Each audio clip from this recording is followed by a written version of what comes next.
Welcome every one. இப்போ பார்த்தீங்கன்னா வேக வச்ச பச்சை பயிரை எடுத்துக்கிட்டு ஒரு டிஃபன் பாக்ஸில் போட்டு எடுத்துக்கிட்டேன். இப்போ ஸ்பூன் எடுத்து என்ன எடுக்க போகிறேன்னா நாட்டு சர்க்கரை தாங்க எடுத்துக்க போகிறேன். அந்த நாட்டு சர்க்கரையை போட்டு அதில் மிக்ஸ் பண்ணிக்கலாம்.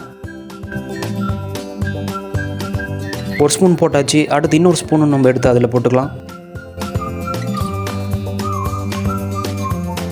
போட்டுட்டு இப்போ வேக வச்ச அந்த பச்சை பயிரையும் நாட்டு சர்க்கரையும் போட்டு நல்லா கலக்குன்னு கலக்கி மிக்ஸ் பண்ணிக்கலாம். பாருங்கள், பார்க்குறதுக்கே காம்பினேஷன் வேறு லெவல் இருக்குது. இது மட்டும் இல்லை, அடுத்து இன்னொரு ப்ராசஸ் இருக்குது.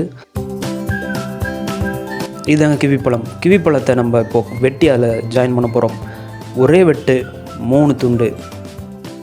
இப்போ இருக்குதானே வெட்டினதான பீஸ் எல்லாத்தையும் தோலெல்லாம் எடுத்துகிட்டு அந்த வேக வச்ச பச்சை பயிரில் சேர்த்து மிக்ஸ் பண்ணி சாப்பிட போகிறோம். இதுதான் காம்பினேஷன்.